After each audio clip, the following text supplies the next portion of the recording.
This is Remote Ruby.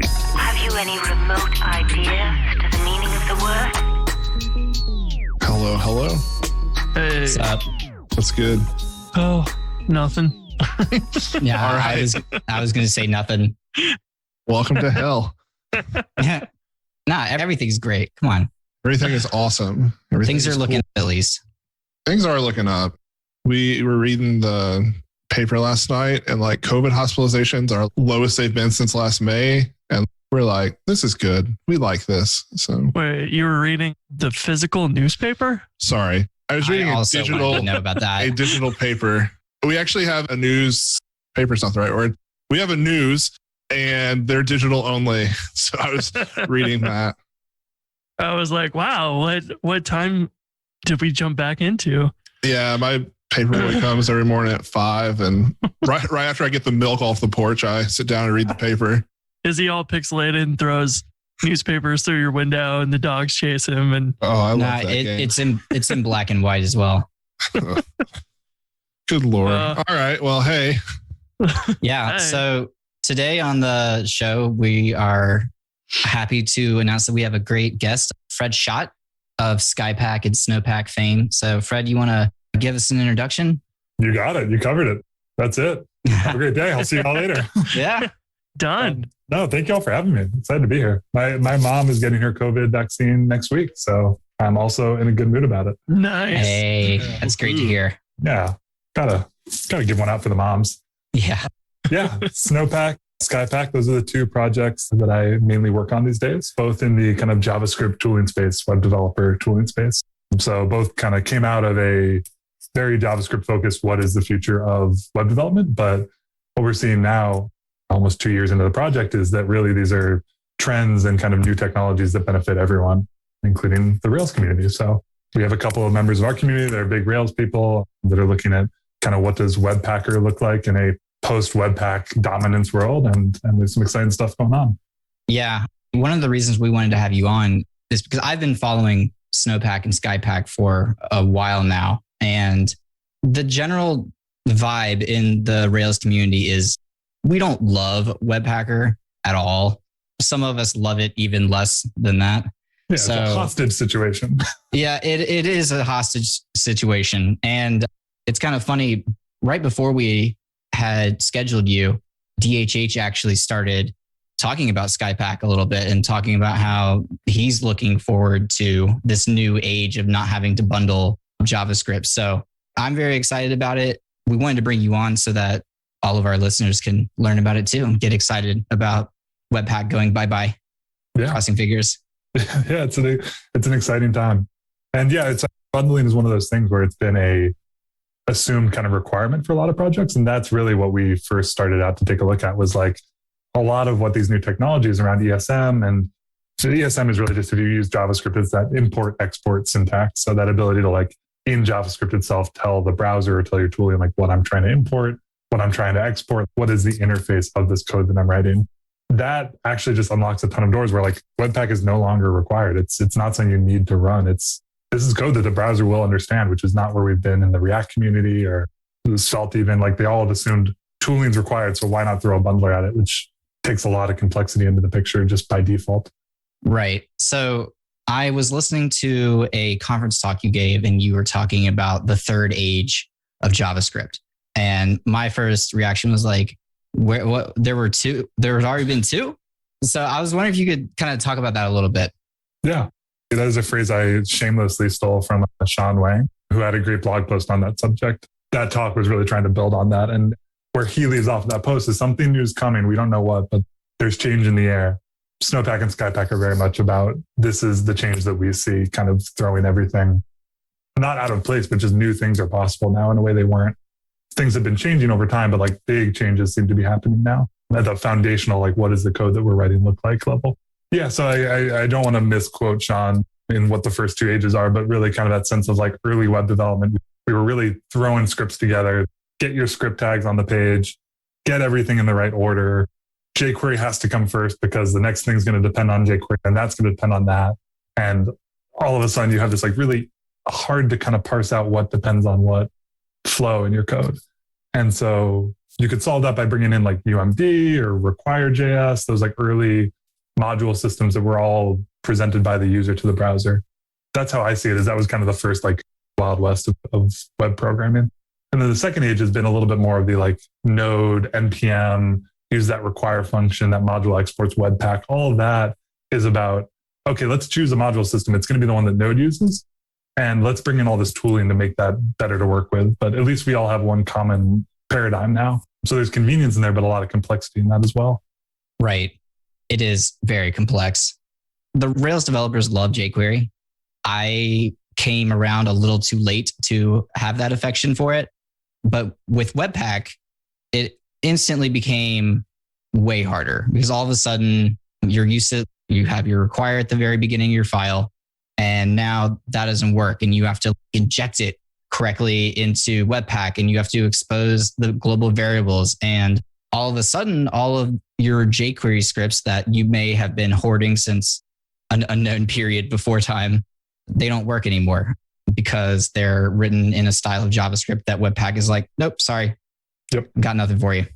Yeah, that was like Webpack gave us NPM and an ecosystem of, you know, 1 million plus packages, but at the cost of anything that didn't fit that mold was essentially pushed off to the side. Get on board or don't.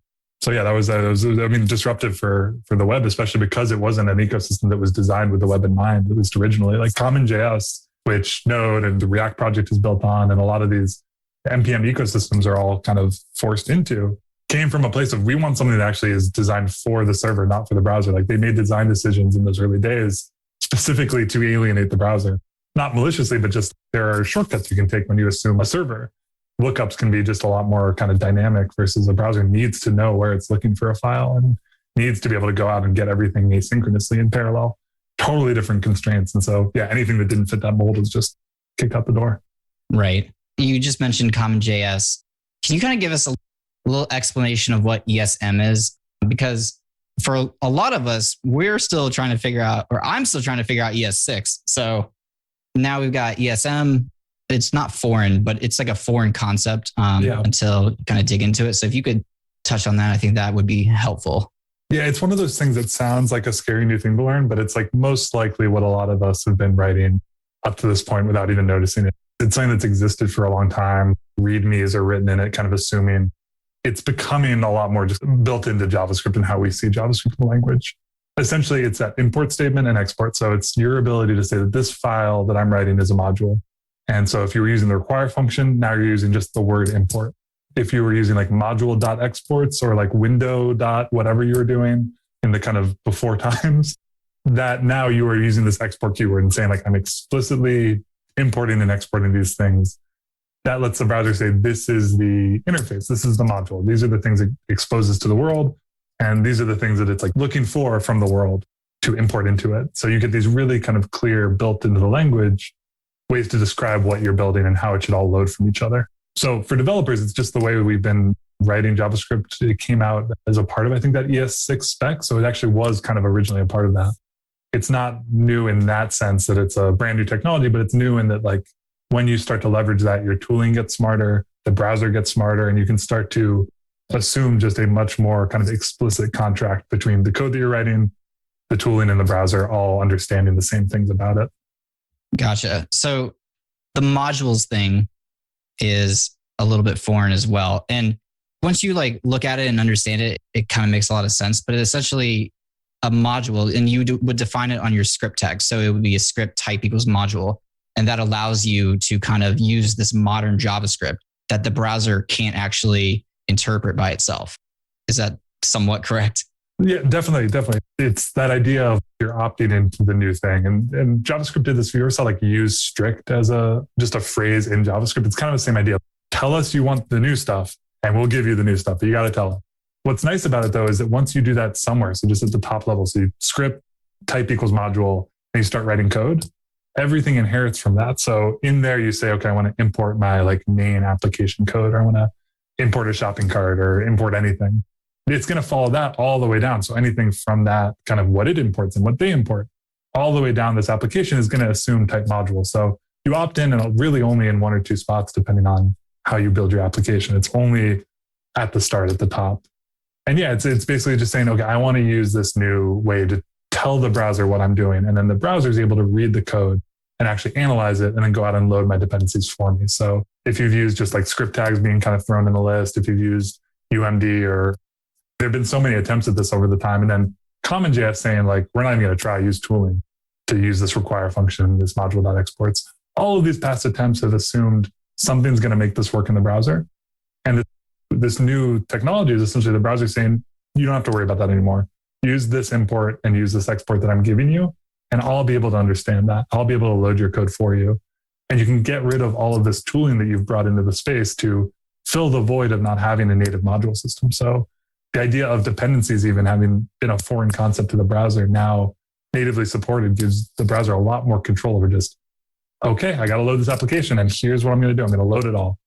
And we could get to a point where you don't have to run npm install on your local machine.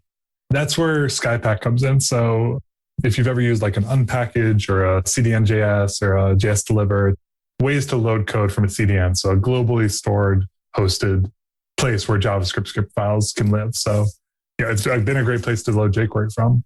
And like jQuery had their own CDN, like Google had a CDN. There was like the early like CDN wars of who has the best CDN. At least in like the non-Rails kind of super JavaScript tooling world, that all went away as we all started bundling. Because you have these tools, why not just bring it all locally? There's no convenience there when I assume I need a big tool to bundle this all together.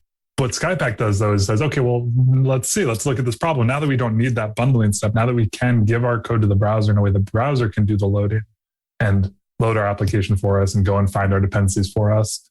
All of a sudden now, well, when I say import React or Vue, where am I getting that from? That's still something the browser doesn't really understand. So there's this concept that you can't just, now that we're in this magic world, say, okay, import React, because what does that even mean? Where are you getting React from? Where are you getting Vue? Where are you getting that package from? So even as we build for the browser in this new syntax and this new technology, we still have to give the browser a really explicit place to go. So that would be like a relative file, like / go over to this path, or it lives here on my web server instead. You've got to give it a URL. But what that opens the door for is you can give it any URL. So you can actually give it a URL at a different domain, a different host. So similar to how you could host jQuery, you can now actually host something that is ESM itself, and then you can reference it from an import statement. So in your code itself, you say, I want to import jQuery from this URL, and it comes back as ESM. So instead of being a script tag that you just have to like kind of reference somehow off the Windows object or some other really implicit, how do I get this thing that I've loaded? Now in your code, you're saying, I want to get this package from this URL, and it all just works. Yeah. And I've seen the magic, and DHH actually has an example when he rolled out Turbo, which is kind of this new, I'm sure you heard about it. Everyone was talking about on Twitter. Yeah. Some people very happy and some absolutely offended. But in his example, they have Stimulus, which is their library that they use at Basecamp. And instead of using Webpack in their example app, they were just using Skypack to pull in Stimulus because they only needed a tiny little bit. And I've done this after I saw him doing it. Oh, I only need 4 lines from Stimulus to do the thing I want to do. I don't even need Webpack. Yeah. And it's magical. I love it. It's a totally different way to think about how you build an app, because again, it's when you assume there's all this tooling, you just kind of, well, why not? I'm just throwing logs on a fire that's already going. But if you come back from a place of, okay, well, I have a script tag on the page, and what should that be doing? You end up in this like much more, I just want to opt into these little bits of JavaScript. I want to load Preact or load React, and I want to build some UI. But in terms of simplicity of tooling and also just like amount of code that you end up shipping to the user, you just have a lot more. You're coming from this like baseline 0 world versus like baseline big blob of JavaScript that Webpack or other bundlers end up creating. Right. There are definitely some like limits to it with performance. Like it's not a magic bullet, but in terms of where you're starting from, it's such a better starting point in terms of performance and just only bringing in what you need. I was going to ask, a lot of the stuff that people like using, like Webpacker and Rails and stuff, is you can write more modern JavaScript. So with ESM, we don't need to use Babel as much as we used to. Is there use for Babel still in the ESM world or not? I was just kind of curious. There's an interesting relationship between this, which is the idea of I, as a developer, have a modern browser, right? I'm using Chrome or I'm using Safari. Like I'm using a browser from the last year in any flavor. As a developer, that means that I can assume ESM supported. I can assume the latest, like the code that I'm writing actually pretty closely matches what's supported by the browser. But I still want to make sure I'm building a site that works really well for the end user. So they end up having a bit of a different profile in terms of they are maybe not on the most modern browser. Maybe they need to go back a couple of years to find their browser in the release notes. But also, they're not doing local development or develop within this network where you can kind of assume I'm doing development and everything's loading, the browser's taking care of it. It's really fast. If you're going over a global network, all of a sudden, every time you request a file ends up actually costing you time. And if you're doing that, even though they're small files, even though there's been a lot of advances in like the networking HTTP2, HTTP3, the technology is there, but still you're fighting against just the speed of light and networking. If every time a user downloads their site, that they have to kind of resolve this whole dependency tree. So it's one of these things where it's not a silver bullet, but it really simplifies a lot of the pieces of the puzzle. And you can then bring in the remaining kind of what you need when you need it. So if I only care about speed and performance for that end user, then that's when I'll bring back the bundler, something like Webpacker. Because I care about their performance, I actually do want to minimize the number of files. For me in development, now I'm resolving the tree and I'm adding and changing. And every time I build a file, I don't need to go rerun a bundler. Everything's in line in that one file that I just changed. So go fetch a new version of that and I'm good to go. So how does Snowpack tie into this? So Snowpack is another tool that you have created and it's a successor of Pika, or I think you said on some podcasts it's pronounced Pika. But I like Pika. I like Pika a lot better. I like Pika so much more. And I only realized like the dictionary word is Pika, which I only learned way too late. So it's Pika. Dictionaries, if NPM can be all lowercase, then we can pronounce it Pika. That's true. I first found Snowpack right when you were switching off of Pika. And I remember finding some of the Pika pack and some of those tools that you had created to help build node modules. And I was like, holy crap. I was like, this is a game changer. So yeah, let's talk about Snowpack. What is Snowpack? It all starts at that place of Pika was this like umbrella project of like ESM is cool and new and let's explore what this means for web developers. So Skypack was a direct kind of spin off of that, and Snowpack as well. We essentially spun anything that was like connected with developers out into separate projects. So if Skypack is the like load anything you want on demand as you want it from the NPM ecosystem, from that CDN, Snowpack is build your website using this tool. It's like a Webpacker alternative in that ecosystem. So it's the tooling that you would use to build a site, because while we like the idea of importing and using native browser tools and ESM is in the browser, that limitation I mentioned, like I write the word import React because that's what's convenient for me. The browser is not going to understand that. So we still find ourselves with this middle ground of we don't need as much tooling as before, but we still have these conveniences that maybe aren't browser native yet. Although, again, the browser is evolving at a much faster pace. There's great people working on that. So even that import React is something that the browser wants to support with import maps. If you've heard of those, I think just landed in Chrome. So the amount of tooling we need is shrinking and shrinking, but we still find users like the ability to import something that maybe the browser doesn't support. So that's where Snowpack kind of fits into this picture. It exists to fill in the gaps where what we're trying to shoot for as little tooling as possible. We're just kind of providing the developer experience of that modern environment. So we're still shipping things to the browser for the browser to go out and import, export, and resolve. We're not bundling on every change. And what that lets us do is that then, well, because we're not doing all of this tooling, we can actually ship something that's much faster for you as the user. So when you make a change to a file, we're just going to ship that one file change up to the browser. Versus today, the bundler has to kind of, okay, I'm going to go fit this back into the bundle, rebuild maybe multiple files. Several seconds per update is not unheard of in a bundled toolchain. It's even worse for us right now. At work, we keep packing and packing and packing. Yep. And I'll save a file. It'll do the automatic reload, but yeah, I'm like, okay, I'm going to read a chapter of a book.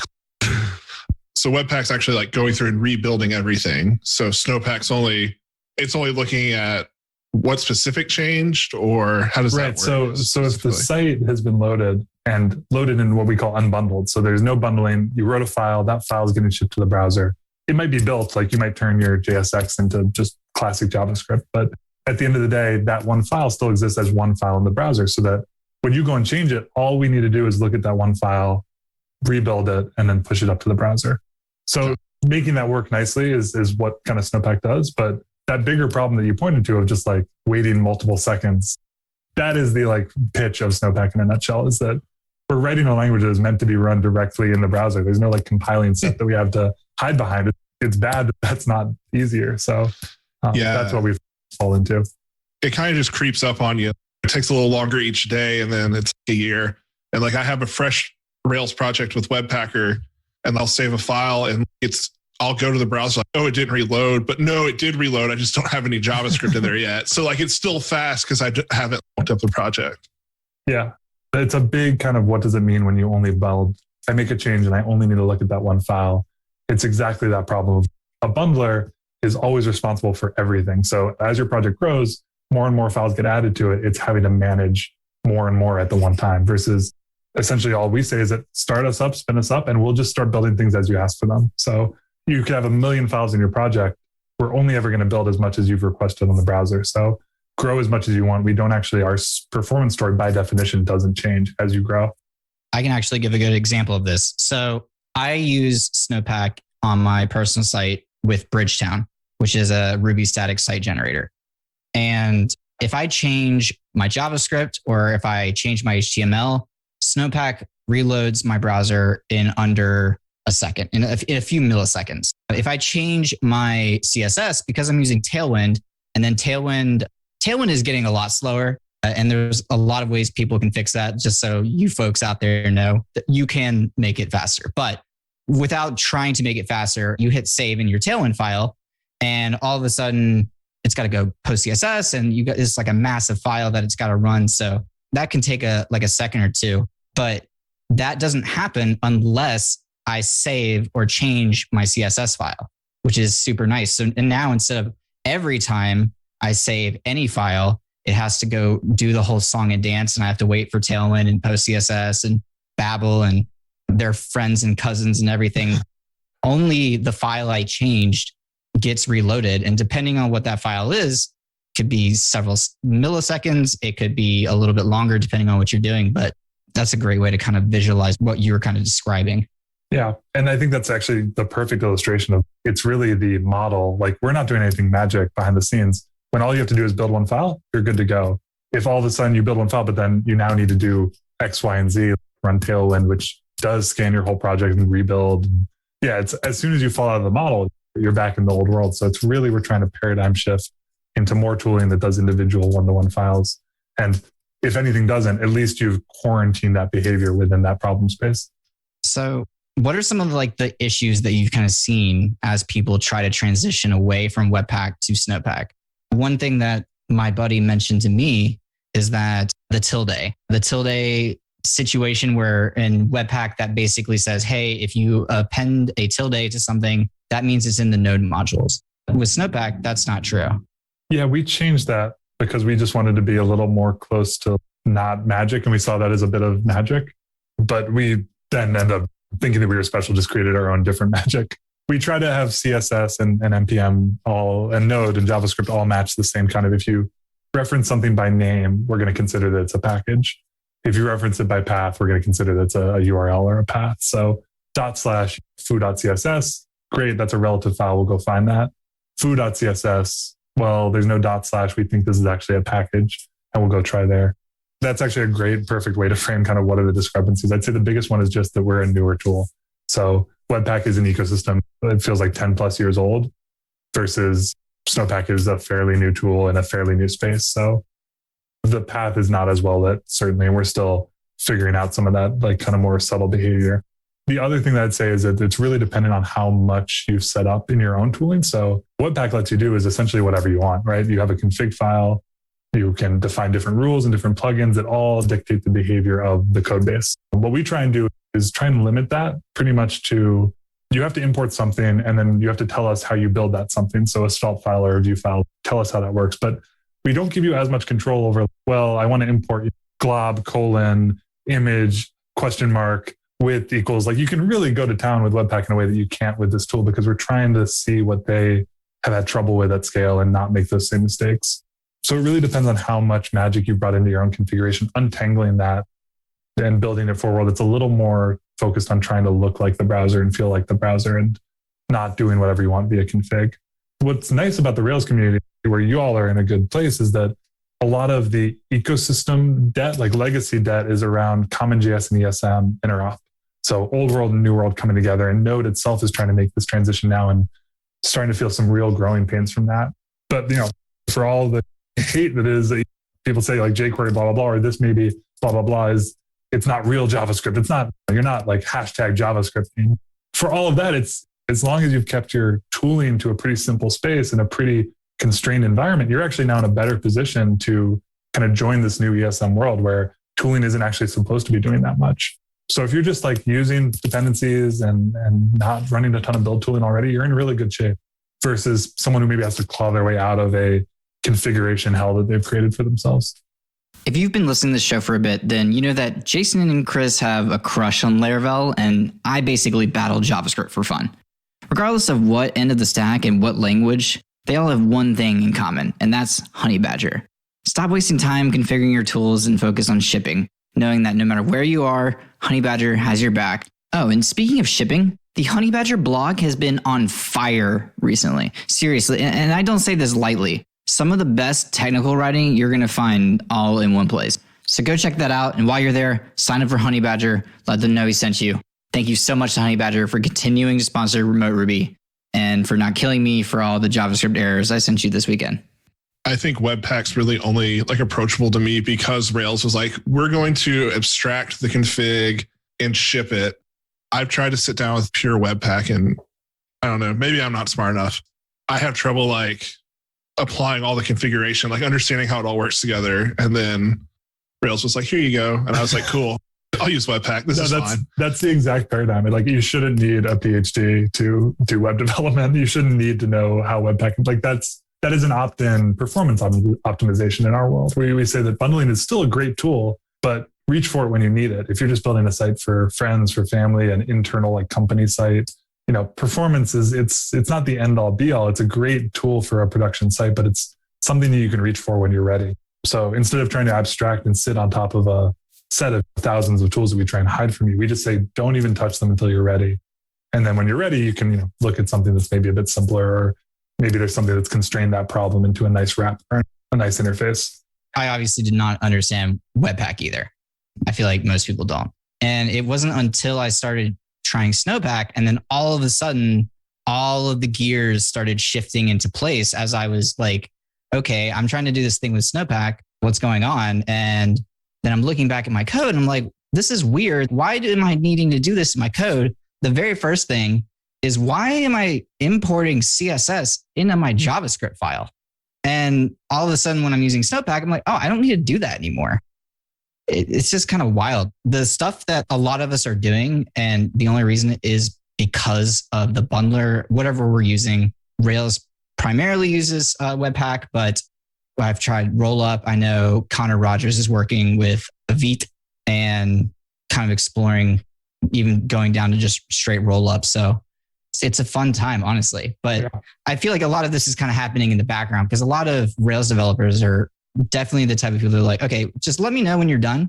Let me know when it's good, and then we'll check it out. Webpacker is a great example of that because for a lot of people, Webpacker, you install it and then you try to add jQuery and it doesn't work. And you're like, I have no idea what's going on.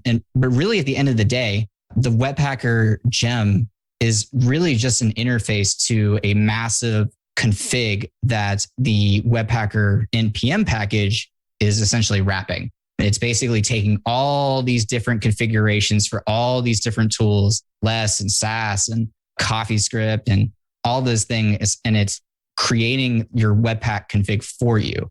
Because otherwise, we would have to be doing that ourselves. Yeah. At first, I guess it was Rails 6, when they said Webpacker is going to ship by default only for JavaScript. We're going to keep sprockets and the asset pipeline around for everything else. At first, I was like, why would you do that? Webpack can do all the things. And then now I'm like, I kind of miss the asset pipeline sometimes. So yeah, it's fascinating. I'm looking at Skypack and it's to me, it looks like, an ESM version of NPM. And the second question that comes to mind is like, I have no idea about the scale or cost of these things, but I feel like it must be expensive to do this. Weirdly cheap. I'd say our time as the people working on this is probably the most expensive. Really? Because there's caching, right? These things don't change. You actually get a really kind of fast CDN when you build for a set of dependencies that, are published once and then used by millions of people. Gotcha. So at least when I found Snowpack, y'all had a Patreon, and I was happy to donate to that because I was like, look, this dude might change my life. But that's not around anymore, I don't think. How are you like justifying, because you have at least 2 people, right, working with you on Skypack and Snowpack? Yeah, we're a team of 4 now working on Skypack. We are new to a space that we don't fully understand. So we're going in pretty kind of eyes open. We're not really trying to make money as much as understand this new space and how we can fit in to help developers. That kind of Pika ethos is still alive and well within the team. But yeah, we see the need for loading dependencies on demand, leveraging this new ESM technology. We see a real space for that. So the similarities to NPM are not, totally unintentional. There's a need for navigating this new space, whatever it ends up looking like. So that reminded me of another thing. I have seen in the past people making stimulus packages or making various node packages and then trying to get it to work in their Rails app with Webpacker, and it doesn't work. And the reason is that they're not exporting it the way that lets the browser know that it is a module, or it can be used with modules, or it can be, I can't even remember all the other things that you can set in there. But what are kind of the differences in a package that you would just require from a script versus a ESM available package? That's a really good question. There's no clear answer because so many people are doing different things right now. So especially if you've ever built a package, there's like this concept of, okay, well, let me tell everyone about what lives in this package. And main is reserved for what node listens to. So that's common.js. Module is what's like the ESM new stuff. And then browser has been around for so long. We're going to give you that like UMD loads just by putting it in a script tag, and now it's available on the window object. So you have just this buildup of a package can be many things. And for a long time, it's just been like, pick one, but probably do all of them. And then if any one of them is wrong, someone's going to complain. And again, that kind of PhD feeling comes back for what it takes to build a package. ESM introduces a nice kind of cut from that towards a world where everything is ESM. And so that's a little bit controversial, especially if you have a lot of tooling built up around maybe one of those other flows. But what's nice is that it doesn't mean you can't stop doing that. If a package is ESM, it's like the most high fidelity way that you could ship it because browsers need to be able to scan it. So it has this syntax that's really easy for any tool to scan and understand and then compile or build into whatever format you like. So it's one of those formats where it's a great like master copy, source copy that then you can turn into whatever else you want. It's that same problem where a lot of people in the space have been like, well, what should I publish my package? Should it be like the most modern code or should it be something that will run on every browser? Because that's what my users want. Again, it lets you kind of say, this is the best copy available. It's the most modern copy available, but then you as the person can take this package and turn it into whatever you want. Downgrade it for the browsers that you want to support as your site, turn it into UMD or common.js or any other kind of previous module format. That's one of the cool features of Skypack is that it leans into that model. So Skypack has a virtue of serving every package. We actually differentially serve it based on your browser. So if you're in a really old browser, we will automatically compile it down to an older version for you. But if you're in like the latest Chrome or the latest Safari, we'll actually say, great, no transform needed. Give it like the most concise modern code that browser can understand. And this is like a very slight aside, but can you tell me what the exports field in a package JSON is? Because I heard a lot about it. I have no idea what it is. It makes no sense. Okay. I've been lost to time. No, I can tell a little bit, but it's a very new spec that's very flexible. So even I have trouble kind of getting it out there. Gotcha. You don't have to try if you don't want to. I definitely put you on the spot. I thought about that and I was like, I don't remember where I've seen it, but I was like, do I need to worry about, is this something I need to care about? And I was like, I don't know, because when I read the explanation, I'm like, I still have no idea. Yeah, now I'm worried I've gone too far and been too facetious. It's not that hard. It's just it's so open-ended that like, if all you want to do is say like exports is a string, it's the main file in my package that you should use, that's actually fine. That's good for most people. Where people run into trouble is that it's this large object of options that are supported. So you can say, my exports are here and here, and based on your environment, it's here and here. And you can really take it pretty far. What's nice about why it is a feature worth pursuing is that it is the first time that a package has ever been able to say, these are the like entry points and everything else is private. So the problem that a lot of packages will run into is they have, okay, here's my main kind of index, the main entry point. But then I have these other 10 files that power it. So they're my private internal source of this package. I want to get my nice interface in this one file. Everything else is private. That's how I built it. It's the implementation details. Up until this export field, anyone could reach into any file they wanted. So people would start to rely like, oh, they built this great function. I love this. I'm going to rely on this individually. And then that package out there has no idea that they've done that. It's not a part of what they've committed to supporting. So next thing you know, they move that function somewhere else. They change it. Whole thing breaks. The exports map is a really good way to just say, this is my entry interface. Everything else is private. And tooling can then say, if you try to load anything outside of what's defined here, we're not going to let you. Okay, that makes a lot of sense because there have definitely been times where I try to import something and it doesn't work according to the documentation. I'm like, what the heck? And then suddenly I'm like adding slashes onto my import statement and getting down in like into the package and manually selecting one that does work. Yeah. And I've also seen a lot of instances where people are accidentally, I think, shipping way more code than they think they are. And that can definitely have a major impact on your bundle size and all of the stuff and things. So yeah, it's one of those features that exists to stop you from doing something. So I think a lot of people also come at it from like their first experiences. Wait, why is this thing telling me I can't do this? It's a real problem that package authors face. And then tooling can really optimize when it knows the interface of a package. It's very similar to that ESM mantra of if we can scan it and analyze it, we can optimize it. So it's tougher to communicate, but if it's overwhelming, all you need to know is it can just be a string. You don't even need to go down that rabbit hole of objects and interfaces. Just tell the package where your file lives, that main file, and you're good to go. Gotcha. So going back to Snowpack, not too many releases ago, y'all released basically kind of the beginnings of server-side rendering, the ability to do that with Snowpack. And that is what would enable us to use it. I've never actually tried it because I just haven't had the chance to, but I'm pretty sure I know exactly and could very easily get Snowpack to replace Webpack in a Rails app. Because at the end of the day, Webpacker is just compiling all of your JavaScript and all of your CSS or SCSS and all your stuff and things into a public folder that a lot of people kind of ignore for a little while. But it all gets bundled into those folders. So then that's what Rails is like, okay, I'm looking in these folders and I expect these folders to have the JavaScript that you've said they have. And so with Snowpack, there's a concept of a mount and you can say, hey, all the files in this path I want you to export them to this other path. So that's how you could say, okay, in my app JavaScript, blah, blah, blah, blah, blah, all that needs to go into public when Snowpack compiles. What do we get with the server-side rendering stuff that y'all have been kind of working on? That's a pretty good summary of it. If you think of what Webpack's doing, it's taking your source files, doing some stuff, and then outputting it to a place. Snowpack does the same thing. It just does less as a part of that. So tell Snowpack where your source files are, tell them where that like public output place is, and Snowpack will run. It'll run in like a watch mode. It'll run in a kind of final build mode. It would give you that one-to-one build output as you develop into that public place. I know a few people have been working on a Rails Snowpack, like Snowpacker integration. I think Connor, that you mentioned earlier, is I think a part of that, or has at least poked around in that before. Yeah. Yeah.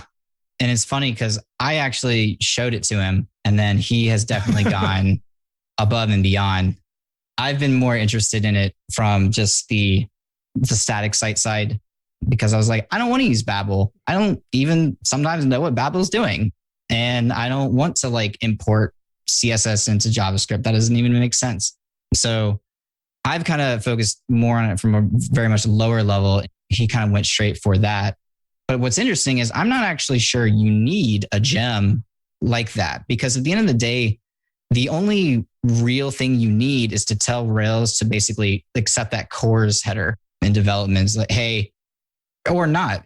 if you're running the Snowpack dev server, it would run just like the Webpack dev server in a port that you specify. But I guess if you're running it in watch mode, now that I think about it, it's just always going to be outputting those files into your folders. So you don't even need any of that. I'm not sure you even need a gem to do. Yeah, it's a flexible tool. So it's like you could tell Snowpack where to output it from and then have Rails pick that up and you're good to go. Or you could have something server side running, like when this request comes in, proxy it to the dev server and actually on demand load them. There's a couple of different ways you could be doing it. It's a very flexible tool. And I just thought about this. Have you seen anyone trying to use CoffeeScript yet? No, I haven't seen CoffeeScript in a while. Okay, good. It always has a place in my heart, but I don't think anyone's asked for a plugin just yet.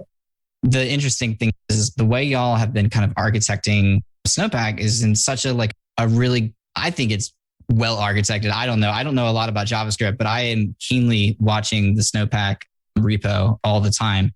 And it's in TypeScript. So you've got all the benefits of that. If you're using it, you can write a plugin for Snowpack very easily. And when I say that, I'm really mean very easily, something that you could do as a Rails developer. I don't think anyone's going to try to write a Webpack plugin. That seems terrible, but I've seen people adding their own Snowpack plugins and the code is super simple. I love it. So that's an option, right? We get to, we get to embrace that. Again, a lot of our wins are just that we chose a really simple model. So the whole idea of single file builds, what is a plugin? It's give me some input and I'm going to build it and I'm going to shoot it out. And that's it. So the Babel plugin is, most plugins are less than 100 lines, easy. Because all they need to do is say Snowpack's going to give you a file at this file name and do whatever your thing is that you like to do. And then just give us the output and we'll be good to go. We handle the stitching. We can assume ESM as this syntax that we can understand. It really simplifies a lot about what has traditionally been a really kind of complex model. We borrow from Rollup if you've used Rollup before. So actually they get a lot of credit for, even as a bundler, they started to explore just much simpler paradigms. Right. And we are getting close to time. So I'll ask you one other question that Connor actually sent me. Do you think the web is ever going to adopt a universal bundler now that ESM is fully spec'd out? Or are we always going to be in this situation where if you need it, you're going to have to find it somewhere? It's a really interesting framing. Bundling is one of those things where everyone wants different things. Some people want a ton of flexibility. Some people want a ton of just simplicity.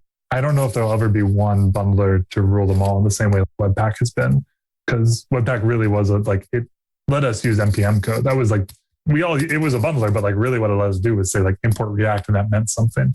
So no, I don't think there'll ever be a tool like it in that same way again. But I think what's really interesting, especially as IE 11 fades away and we enter this world of modern browsers getting these greenfield updates so that there aren't really enterprises using IE 11 the same way in this modern world. It's a security imperative to actually update regularly. I think we'll see a world that's much more modern. And so as browsers start to explore what it means to have ESM in the browser, what does it mean to solve some of these performance problems around how quickly the browser can go and load your whole dependency tree. Import maps for import React actually means something to the browser. There's all these really cool features I think will just challenge the idea of how much tooling is required. If Snowpack goes away at the end of the day because the browsers have figured this out and you don't even need it, I will rest happily. It's what I like about the project is we can kind of just melt into the platform that is being developed. Gotcha. This was really insightful for me because I've heard of Skypack from DHH. I've heard of Snowpack just from following Connor on Twitter. I'm not one, apparently, I guess, to go when it comes to JavaScript, I'm not one that rushes out and tries new things, I guess.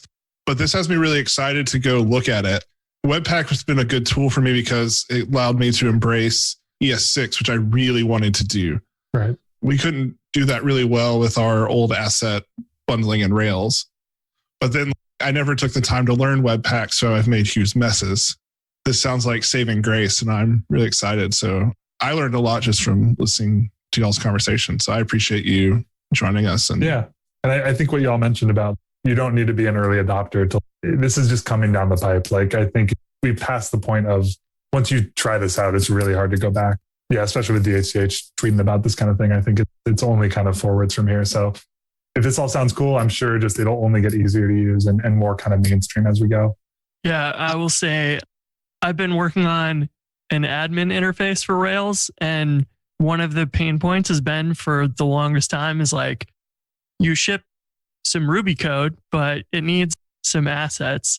And that hasn't been anything like way back in the day with the asset pipeline. You would just download the JavaScript and CSS and put it in a Ruby library, and then it would be there. But then you had to constantly update that thing. And that was just a strange way of packaging stuff. And then the Webpacker stuff comes out, but you can't easily include things from a gem in Ruby through Webpacker. So that was kind of off the table. And I was stuck for a long time on like, how am I going to build this library that needs JavaScript and CSS? And then learn about ESM and Skypack from Andrew. And he was like, look at this, you can just import it from the web. And I'm like, wait a minute, we could probably ship all of the CSS and JavaScript for this thing and not touch any of the Ruby side of things. And it just works. And that was amazing. Now I can do all this stuff without dealing with bundlers or any of this. And it just magically works. So I haven't used Snowpack yet, but Skypack on its own is just tremendous if you're building a library like that needs something, because you don't want to have to tell your user, okay, go configure all this stuff and manually import and add these node modules and manage it yourself. Now, as the library developer, you can just say, hey, it's all done for you. Don't worry about it. And that was a godsend. That was amazing. Because the first time I tried that and it worked, I was like, whoa, like my users are going to love this. It's a very different world. Yeah, I'm just so excited about all this because it's removing kind of the problems that we've always had with in the Rails world of like, we want to ship something that includes some CSS and JavaScript. There's never a good way of doing that. But now we can specify the version number and the package name and all that just in the URL, and voila, it's good to go. And you can choose when to update it as the library author and whatever. And it just is so easy now. Yeah. So huge props for all that. And thanks for all your work on this stuff. It's awesome. Oh, really appreciate that. And yeah, if this has come off as like, it's easy to punch up at Webpack because it's such a big, it has defined the last 10 years. So I feel like at least obligated to say we are standing on their shoulders. Certainly it's everything that we've been able to do is to take what they've given us in terms of one shared NPM ecosystem, millions of packages, and build on top of that. So it's all part of the journey to get here, but it's exciting times ahead, we think. One last thing I feel like we should mention is that we talked this entire time about running with unbundled dependencies and not using Babel, but you can use Babel and you can bundle with Snowpack if you choose to, right? Yep. You can use Babel, you can use Webpack at the end of it. It's all about pushing that complexity kind of either if you want it, and then for bundling specifically only for when you build for that final user at that last stage of the build.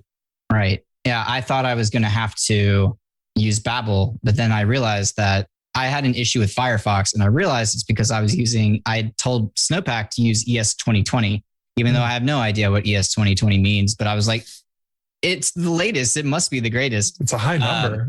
Right. I was like, it has to be cool. 2020 was a trash year though. That is true. But I figured out that there's something that Firefox is not like about the ES 2020 situation. And I think literally just telling Snowpack, hey, don't use ES 2020, use ES 2017, I think. And problem solved. Yeah. Perfect. Yeah. So V3, the coolest thing that we launched was our own internal bundler powered by ES Build. If you've ever heard of that project, is like a super new, like really fast bundler. So again, all in that spirit of if you don't need to look at it, we'll just give you a really simple optimization flow where it's as simple as tell us what you're targeting. You can even just tell us like the Firefox version and it would understand that that's ES 2019 or whatever you ended up having to pick. But then the nice part about being pluggable is or use Webpack or use Rollup, use whichever tool you want to kind of get the job done that you need. Well, I like both of them, very appreciative of all your work and of everything you're doing for the community. Can you tell people if they're interested in this, where they can find you, where they can find your projects? Yeah, I'm on Twitter as Fred K. Schott, and Snowpack and Skypack are both on Twitter at their respective names, I think with JS at the end. But if you search for them, you will find them. Yeah, plenty to do there. So if you're a contributor looking for something fun to work on, would love your help on Snowpack, especially anyone in the Rails community who wants to make this easier. That Rails integration story is such an exciting part of this for the people who don't need JavaScript tooling, to just get rid of it entirely is a pretty exciting time. So please do, get involved if you're excited about this with us. There you go, folks. Get involved. Fred, thank you so much. I feel indebted to you already for the amount of time you saved me. So I'm excited for more and more people to find out about this. Right on. All right. Thanks for having me. Guys, I talk to you next week. Awesome. Thanks for being on.